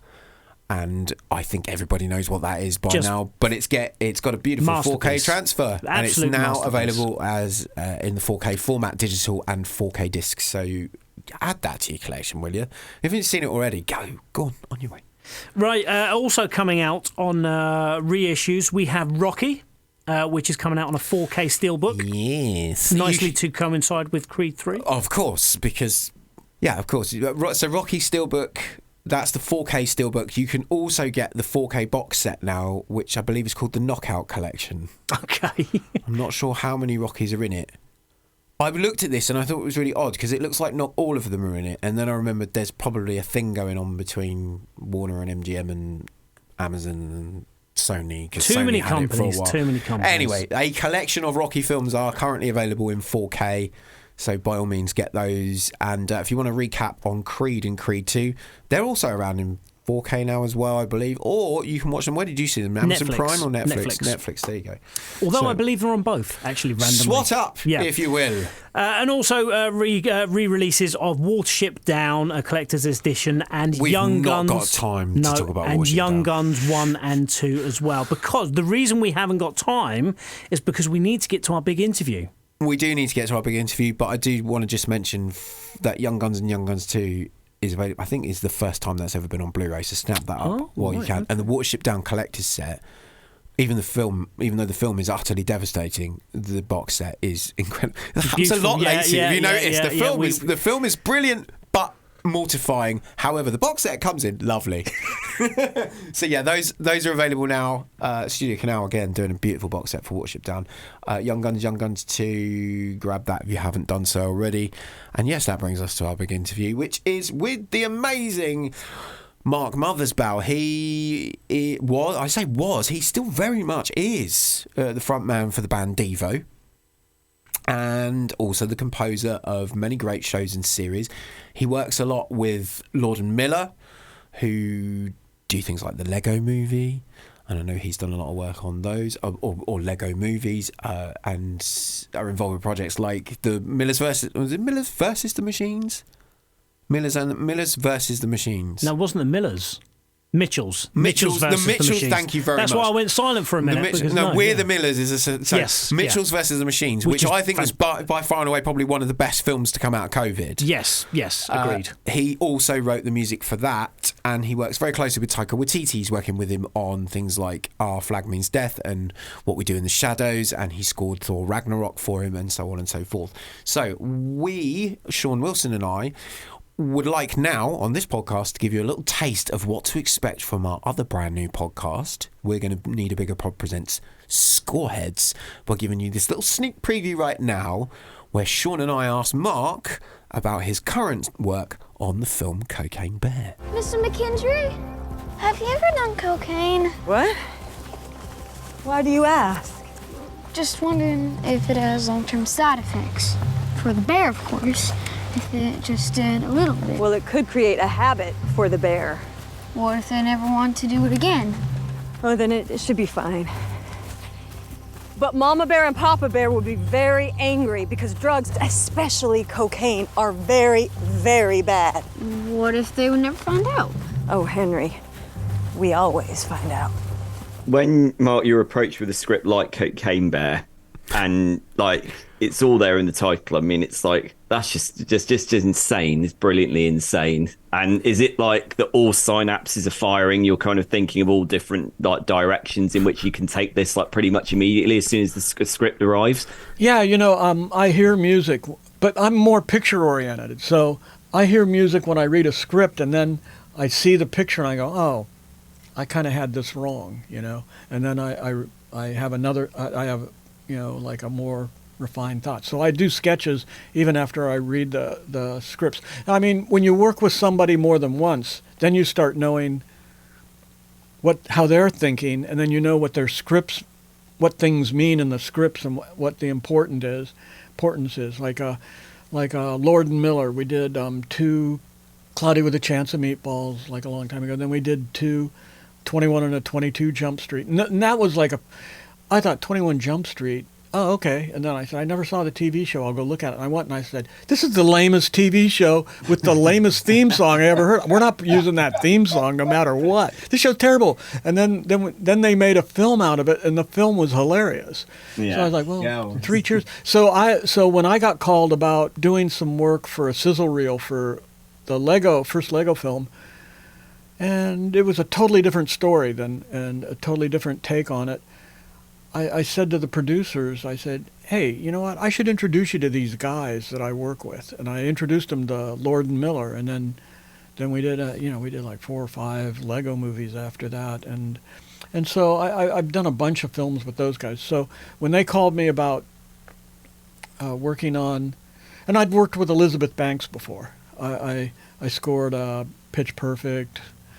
I scored one of the Pitch Perfects, and I scored a couple films she was in, and I just always was kind of impressed with her. I thought she was kind of interesting, her sense of humor, and I thought she was like really smart, It's like, a matter of fact, like a month ago, I saw a film that they were previewing that she had just done that was about abortion, like 6 months before abortion became legal, about how there were these groups of women that would get together and they learned how to give abortions, and it was totally illegal.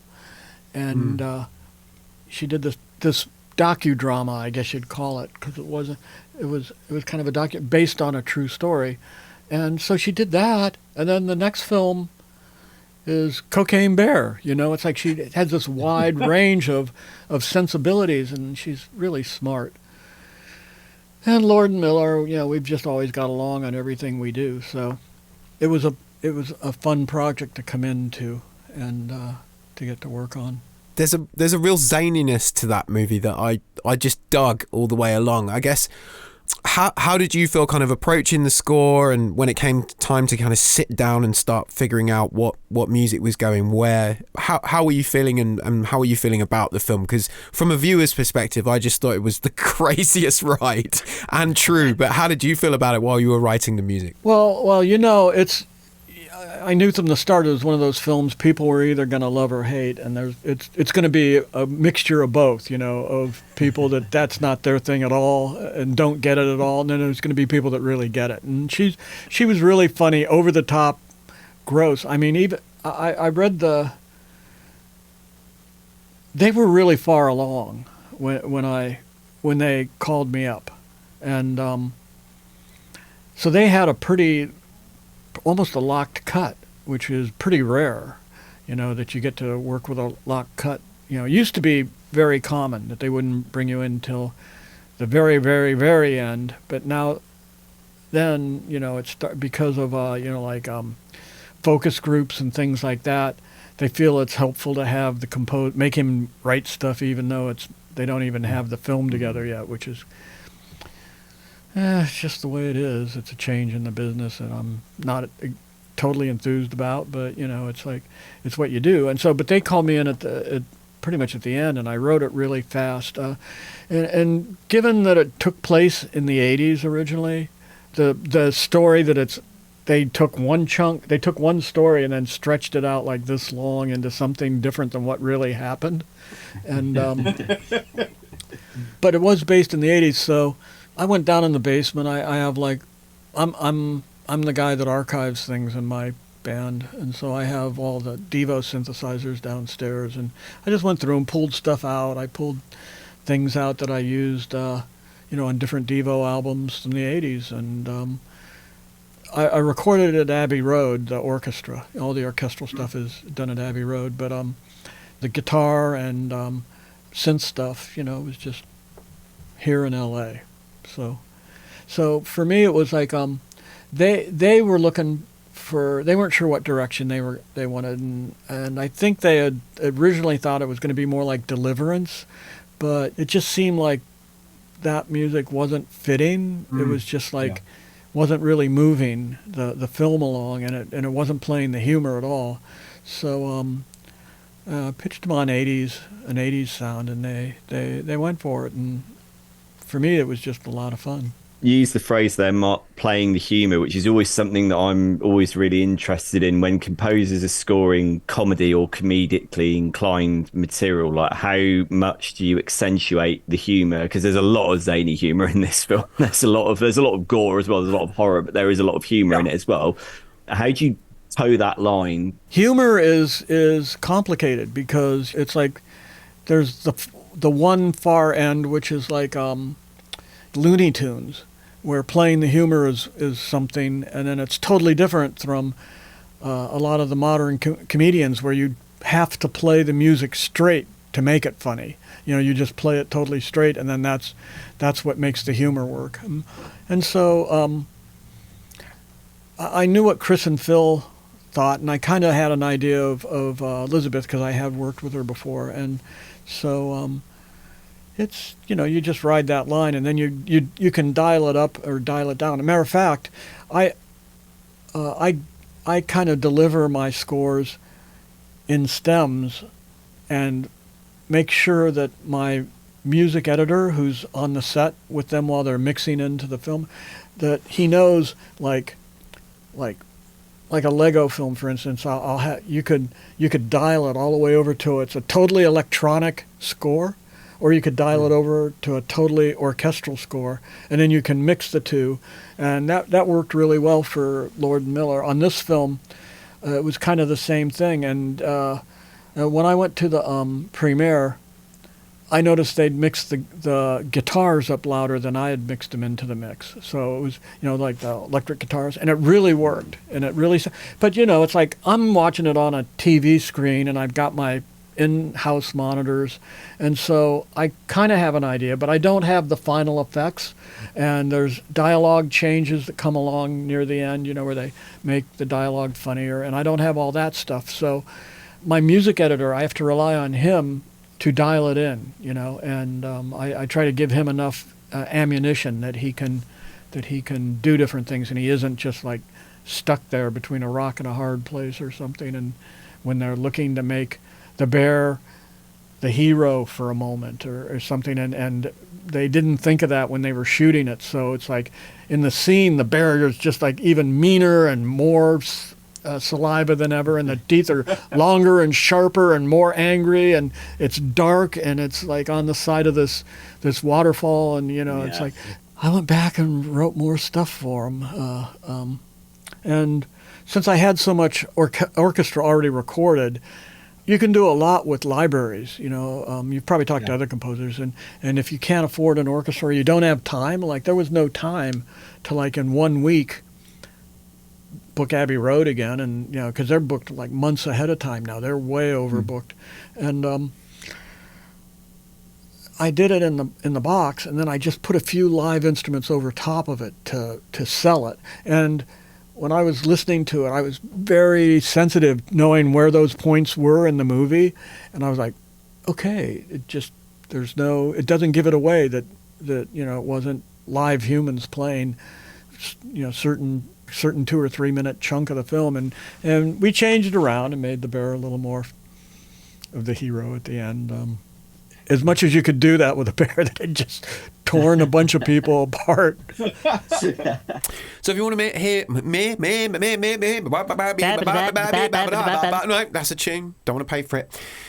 If you want to hear more about Cocaine Bear's music, or you want to hear more about Mark Mothersbaugh, then by all means listen to Scoreheads. That will be dropping this weekend. You don't need to go anywhere to get it. It's going to be dropping in all the usual places via this channel as well. So wherever you're listening to We're Going to Need a Bigger Pod, Scoreheads will automatically be available for you. That's myself, Sean Wilson, talking to Mark Mothersbaugh on this week's Scoreheads, and of course Cocaine Bear. The soundtrack is available now on Backlot Music, and the film is in cinemas now. Right, it's time to get to one of our favourite features, which is our Tip Top 5. And it was your choice this week. And I just remembered the list is on the side of my house and I'm not in my house. Oh, you're joking. Right, well, you got to do this one from memory then. I have to say this was virtually impossible, because 1995 was an amazing year for film. And you can hear my phone in the back. I'm trying to see if I've put it on my phone. And in fact, I looked through the releases of 1995 and I managed to narrow it down to 13. Oh, wow. 13 movies that I would call classics.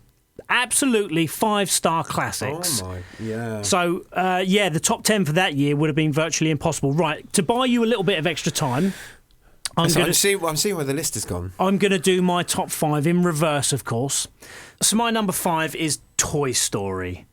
The film that started it all back in 1995, Disney's first computer animated film. And do you know what? Obviously, because I do have young children, we watch Toy Story periodically, maybe 2 or 3 times a year. And it still holds up really, really well. It's still such a good film. In fact, it's such a good franchise, obviously, that they are making Toy Story 5 allegedly very, very soon. Yeah. You're not sold on that. But Toy Story 1, I think... absolutely. Yeah. That's a hallmark title. Very well chosen. Right, number 4 is Get Shorty.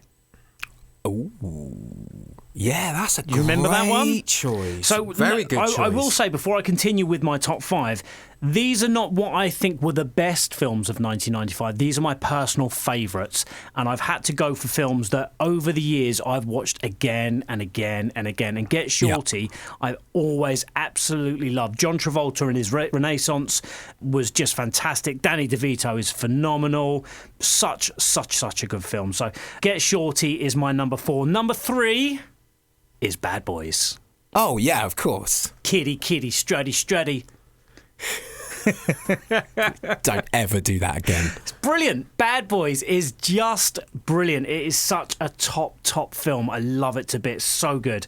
It's just, obviously it's garnered these other films that have all come out, but it's got so many one-liners, so many movie quotes. It's got so many quotables in there. Tia Leone, of course, is fantastic in it as well. The dogs. Yeah.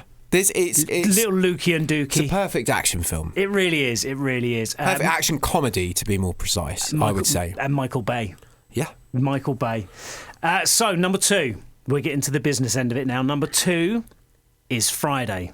Oh, that's a good choice. Yeah, there was a period in my life where I watched Friday constantly, and I'm talking about every couple of weeks.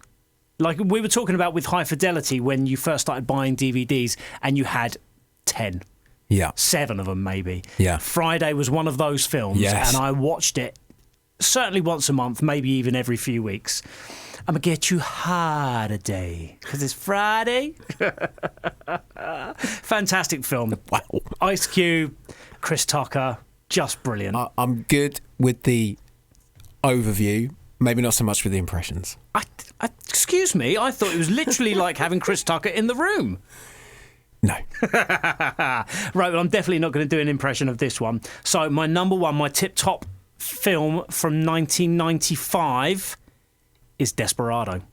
Oh, good choice. Desperado. And I literally, obviously, I had no idea that you were going to pick this. I literally watched Desperado I watched it about 2 weeks ago after watching Puss in Boots. Of course, yeah. I can see where you made that connection. Yeah, I watched Puss in Boots, and immediately it was like the next day I have to watch Desperado. Yeah, it's good. It's just such an amazing film. Robert Rodriguez, obviously he's a phenomenal director, but he worked so well on that budget. I mean, that film was made for $7 million, which, in 1995 was a lot of money. However, he's very good at that. Very good. Even now, he's very good at that. Yeah, and Antonio Banderas, Salma Hayek, that was her first real major role in a major film. And Danny Trejo, that was one of his first major roles as well. So I love it. I love it. I love the soundtrack.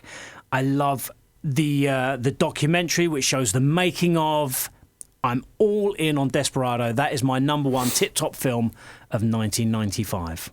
Okay, so here's the part where I come in and say, now I will far too hard to cram. I will that say, into. sorry, before we get to your top 5, I narrowed it down to 13 choices. It's difficult, isn't it? 13 choices, and not in my list. I don't know if these make your list. Not in my list are Heat, Casino, and other great films of that ilk, which I would probably agree are better films than maybe what I have mentioned. But like I say, these are about my favourite films. All right. Well, I'll give you in what I feel, in my opinion, is the 10 that I come back to. Yes. Maybe get it down to maybe 10 or so. So tell you what to do. This is not going to be in any order, to be clear. A random top 10. This is no order of greatness apart from number 1, obviously. Okay. So why don't you count me, but not count me down? Actually, no, you can count me down. Okay, so 10. And remember, this isn't in a particular order. 10, I'm going to put Babe in there. Because... I was not expecting that to come out of your mouth. It's such a really special little film. I'll hold my hands up and say I've never seen it. And have you never seen it? No. Yeah. See what we've done here? We've created an opportunity. Take it, get it, watch it with the kids. I completely wasn't expecting that to come out No, of your seriously. mouth. No, seriously. I know it's supposedly a very, very good film. I know this.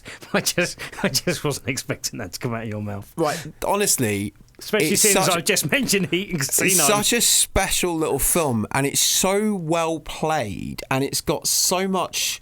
I mean, it's cute factor overload, but there's something, a heartwarming, lovely brilliance to it.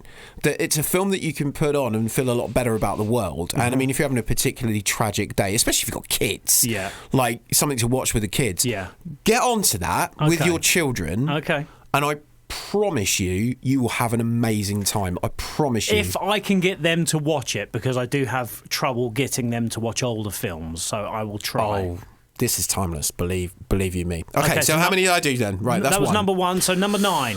So, again, no particular order. I would probably definitely... Oh, okay. Toy Story's in there. Mm-hmm. We'll put that in. We talked about that. We don't need to do that Number again. 8. I definitely need to put Desperado in there. Mm-hmm. Number 7. Assassins. Sylvester Stallone and Antonio Banderas. Yeah. See, Banderas had a great year that year because he had Desperado, which was amazing, but he also had Assassins, in which he was... I guess they're kind of both villains, really, aren't they, when you think about it? But he was kind of the villain of the piece if you look at Stallone from a hero's perspective. Well, they're both... Well, he's kind of an anti-hero, I guess. But nonetheless, Richard Donner... what a director. Again, the late Richard Donner... just slamming out the hits, and this was definitely one of them. This was peak 90s Donna. Like, Assassins was an incredible film. If you've never seen it, seek it out. It's a really good thrill ride. Okay, where did I get to? Number 6. Number 6. What else can I put in at number 6? All right. Oh, we've got to include Goldeneye. I kind of feel like we definitely need to include Goldeneye, because this was peak Bond. It's one of the very few Bond movies that I gave a 5-star rating to. This was Bond returning after a long hiatus. We hadn't had a Bond movie since 1989, so it was a 6-year hiatus. I know that's pretty much average now for a Bond movie. Yeah. But Pierce Brosnan stepping into the role for the first time, I still think it's his best one. Okay. Yeah, that's gold standard, Goldeneye. That's top quality Bond. So I will just say, the movies that you've put from your 10 till 5, obviously other than Toy Story and Desperado, which were in my top 5, the other 3 films that you've just mentioned didn't make even my 13. Yeah, so no, this these goes are to all show you top what level. a great year 95 was. So we're on number 5. Crimson Tide. Didn't make my 13. What a film that is. Again, sensational, incredibly tense, incredibly claustrophobic. There we go, I got there. Yeah. And powerhouse. Gene Hackman and Denzel, just, wow. amazing. What 2 actors, amazing. I need to mention The Quick and the Dead. Yes, Sam I Raimi's like Western. That. Didn't make Very my good. 13, but I agree it is a very good film, and I do like. It's one of my favourites, actually. Very good. So was that your 4, or are you just mentioning that? No, that's a 4. That's a 4. So we got 3 to go. Oh, I've got 3 to go. Okay, I need to now be we're getting serious. I need Now to we're be getting very careful. I need to mention Lahane.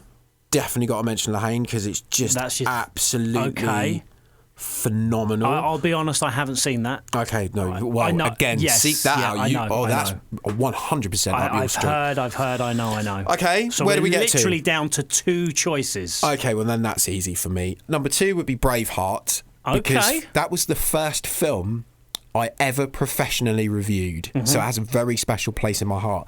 It's not number 1 though, because number 1 is the better film overall, I think, and easily stands above and beyond for me as the film of that year. Can I just stop you? The 2 big films that I mentioned haven't been so far in your top 10 yet, which is Heat and Casino.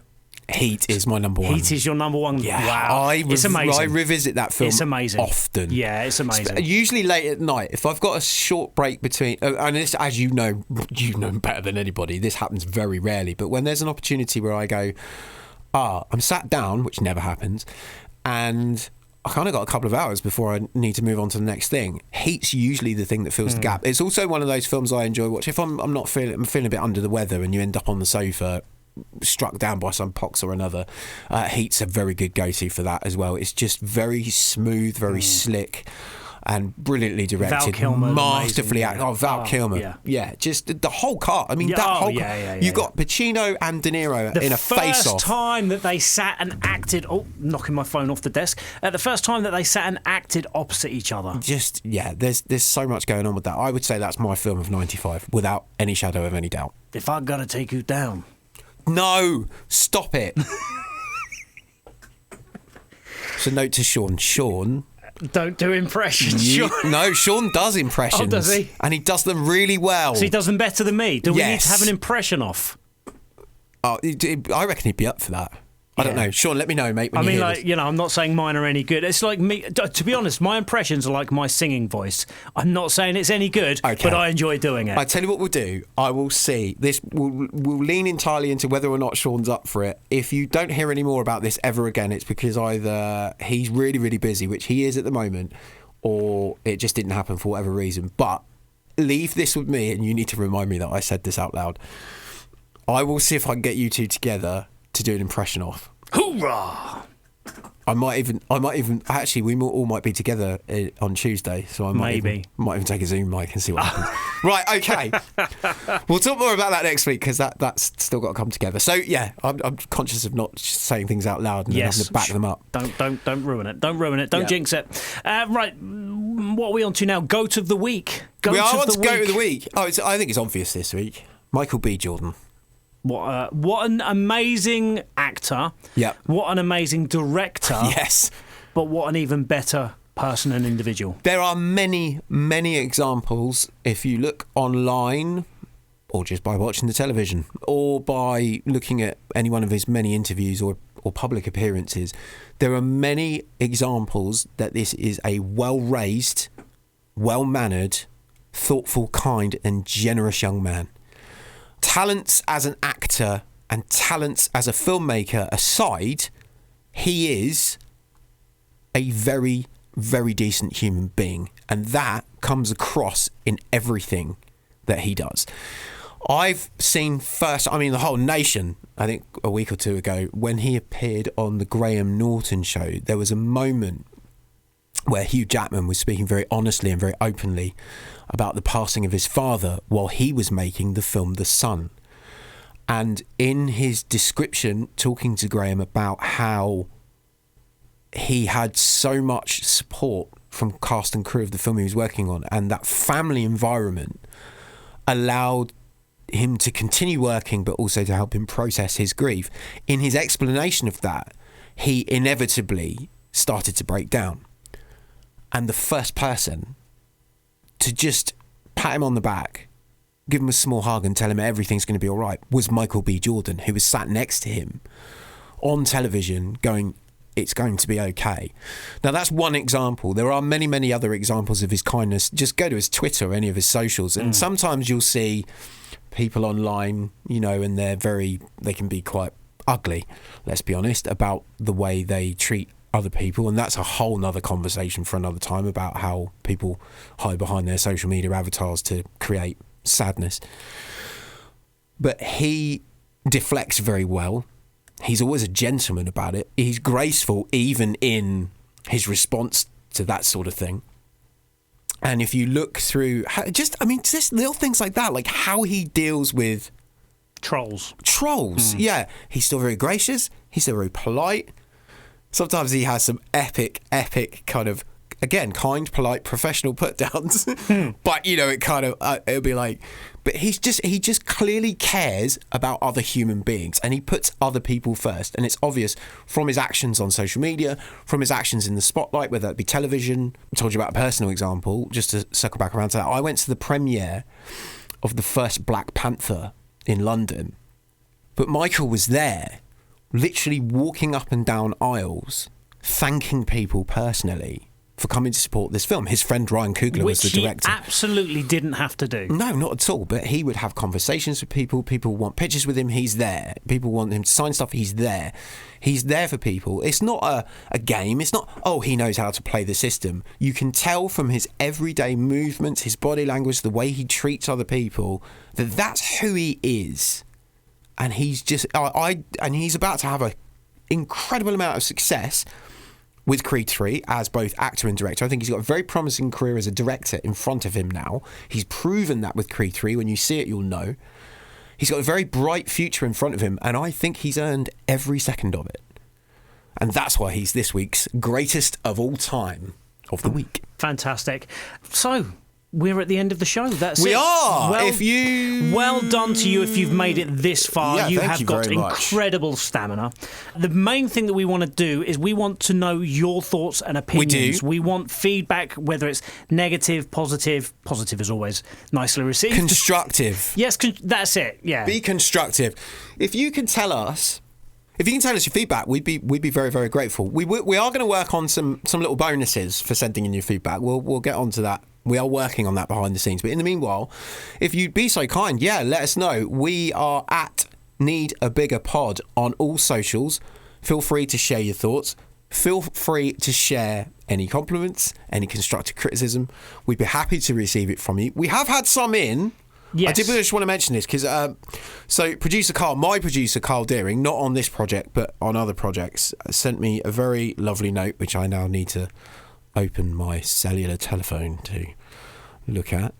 You've probably got it up already. You're just watching it. Hang on, right. So just to highlight, Carl got in touch. Carl's great. He produces really, really good videos. He was actually the director of the Katie Price video. The Katie Price video that's on TikTok. And if you have no idea what we're going on about, please go onto TikTok and search Jon Brown, Katie Price, and have a little chuckle. TikTok at Jon Brown TV. and it's there. Or you can see it on YouTube. Just look for Katie Price and Jon Brown's first ever television interview I ever did, and it was with Katie Price, aka Jordan, and it's probably one of the funniest things you'll ever see. To give that John a looks look. about 14 years old. Carl was the director of that video. But anyway, he's been listening. He got in touch. He said, I've just listened to episode 2. Great stuff. Paul made me want to watch Broker, which is good. He's not usually a fan of international cinema, actually. He and this is, essentially what Carl's saying is you've turned him. He is genuinely interested in exploring more international films, more foreign films, on the strength of your recommendations and on the strength of you recommended Broker. So well done, mate. Thank you, Carl. And he said he loved the interview with Shonda, particularly when we asked her about her favourite Whitney tune. He's very keen to hear our thoughts on Luther, the Fallen Son, which is, of course, out on Netflix soon, and we will have some thoughts for you on that soon. And to keep up the good work. So thank you very much, Carl Deering. Thank you. That was very, very kind. If anybody else has got any feedback, by all means, send it through, and we will read it out. And as I say, we are working on some little bonuses for you if you get involved. Thank you very much for listening, though. Thank you very much to everyone involved in this week's podcast. Thank you to you, Paul. Thank you, Paul. Thank you, John. Thank you. No, thank you. And also, recap me the trailers. Who are the trailers? Who are the trailers? Oh, hang on. What, the trailers? Oh, yeah. Right, let's just rewind to that bit. We had The Pope's Exorcist. Okay, The Pope's Exorcist. That's coming from Sony Pictures. Thank you to them for that. When's that out again? Does it say? It probably does, but it's not on my script. Okay, it's out soon. About My Father with Robert De Niro. Thank you to Lionsgate for that. That is headed to the UK soon, although we don't have a date in the UK yet, so that's fine. Fubar. Thank you very much to Netflix for that. We will have more details on it as they come to us. And finally, Peter Pan and Wendy. Thank you to Disney for those. That's on Disney Plus very, very soon. And all the films we covered, of course. What's Love Got to Do with It? Studio Canal, thank you for that. Cocaine Bear. Oh, Cocaine Bear. Sniffy Bear. Sniffy Bear. Universal Pictures, thank you for that. And also to Backlot Music and all our friends over there for their support with getting us Mark Mothersbaugh on the show as well. He's going to be, you want to hear more of that, you can listen to Scoreheads, the whole thing's on there. And also, yes, of course, we have to mention Warner Brothers. Thank you very much for that lovely trip to London to see Creed 3 on the big IMAX screen. Thanks to Sean Wilson for that as well. Creed 3 is in cinemas from tomorrow. What's Love Got to Do with It and Cocaine Bear are out now. And you were talking about We Have a Ghost, which is on Netflix now. Yes, as well, great film. Really enjoyed that, actually, yeah. What else have we missed? Have we pretty much covered everything there? I think that's pretty much everything, yeah. I think we did pretty much cover everything. So, yeah, thank you very much. Also to our friends at Express FM. Yes, we record it here much. at Express FM Studios. If you are local to the Portsmouth area or across South East Hampshire, where's my geography at? Is that correct? Portsmouth, South East Hampshire, yeah. 93.7 or Express FM on DAB. Or ask your smart speaker to play Express FM. Amazing, fantastic lineup of presenters. We know we're two of them. Great music, just great songs all day long. Listen around the clock. There's always great content, great interviews, great music, brilliant specialist shows. Come listen in. You can listen around the world on expressfm.com. And I'm on weekdays from 10 a.m. if you would like to listen to me. And I can, of an occasion, be found on his show talking about this stuff that you've just heard an hour or two of right now. And of course the Composer series, where we get up close and personal with the people behind the music in the things that you love. And just one last shout out, thanks to View again for making sure we've seen everything. Yep. myview.com, View Cinemas, they're amazing. Go and check them out. We love them. They're good to us. They make sure we see everything, and they will look forward to seeing you very soon at a cinema near you. myview.com to get your tickets. I think that's everything. Deep breath. Time to lie down. Right, we will be back next week. Please remember to follow us online, like, subscribe, and share. I ain't hear no bell.